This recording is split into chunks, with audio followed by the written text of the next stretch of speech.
Good morning.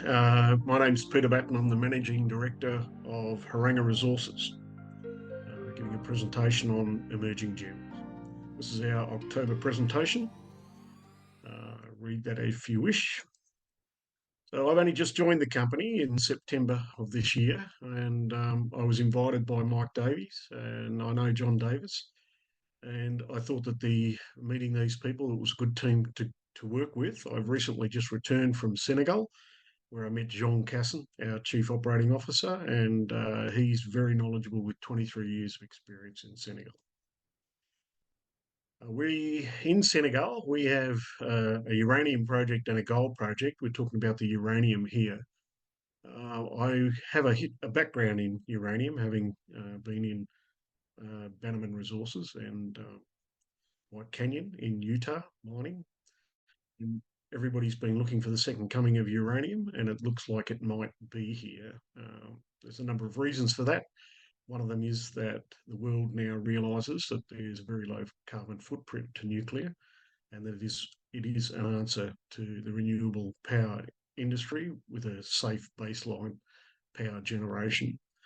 The reason that the market is feeling comfortable with the rise in uranium is the fact that the forward contracts haven't been covered, and they're not covered to 2030, which means there's a prolonged requirement for new production. A number of countries that had previously withdrawn from nuclear generation have come back and are expanding. Of these, notable is Japan, which committed to shutting all nuclear power down after Fukushima, but they're now restarting most of their reactors. There's a growth in the world reactor. There is a feeling that the predictions are that to 2040, there is a requirement between 200 million and 400 million pounds that is not being produced now. And the current projects going into production won't be able to meet that demand, meaning that new production, new sources of uranium are required. As I said, we're in Senegal. Senegal is in West Africa and is a stable country there, which has a stable mining act and regulations which are renewed 2016, 2017 respectively.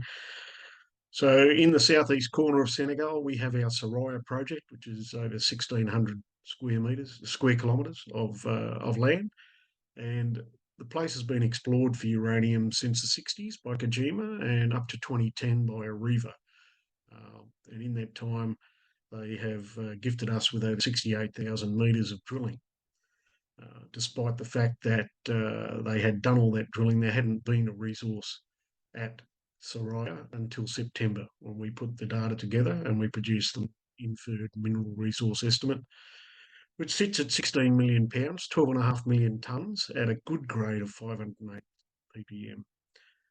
It's inferred. It can be up to metallurgical work and quite possibly a little bit more work on the database. That's the resource, and the wireframe model indicated that it wasn't fully populated, and that suggests that there can be extensions to the mineralisation.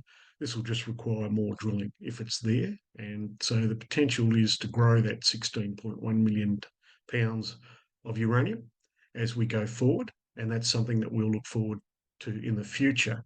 But at the present, what we have is Soraya is one of 7 anomalies that we have been gifted with from the historic work.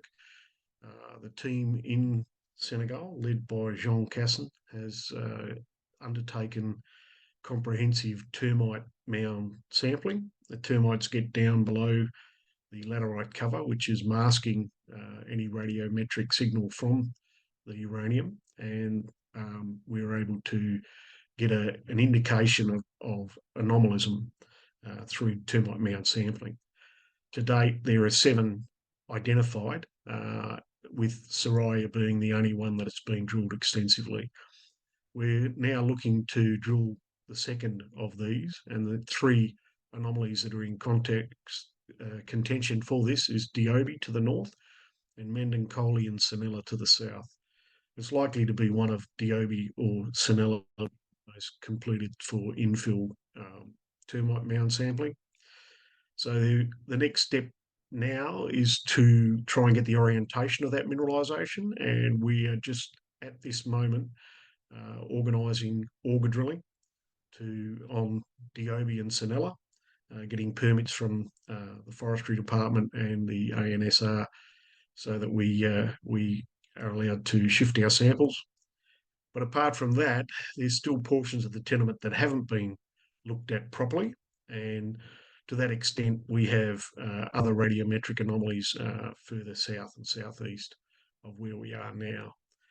The 7 anomalies we do have form a 25-kilometre long corridor of mineralisation. So this is the situation that we have in Senegal. Senegal is a stable geopolitical location. We have an initial resource which is robust. It's the first of 7 anomalies that we have, and we're looking to drill 2 remaining 6. We hope that the auger work will give us a choice of 2 by late November, and that we will enter into RC drilling in December. As previously stated, the global uranium demand is increasing. The spot price went up by 30% in 2022, and it's up over 40% so far this year. And we think that that's sustainable for a number of years, given the reasons earlier about the contracts being out and the increase in the number of reactors and the acceptance by the world of nuclear power as a clean, carbon-free electricity that gives baseload component continuously 24/7, 365. Another reason is the vulnerability of energy supply chain in the West, as seen with recent issues, um, both in the east of Europe and in the Middle East. We think that we're quite well placed for the future. We know that there's uranium there. We can see that our maiden MRE will be expanded on, and we hope considerably. And we have the team in place to do that. We have our own camp, 40-man camp out at Soraya. We have a relationship with the drilling companies. We have been drilling there before, so it's been done, and it's just a matter of getting the work out of the way, and we think that we'll get the rewards for that. In addition to our uranium, we also have a gold project in Senegal, and that's the Ewell South project, and we've highlighted a number of anomalous regions within that, and it's part of the Baroon, which is a very lucrative geology to be in. That's the Haranga story. Thank you.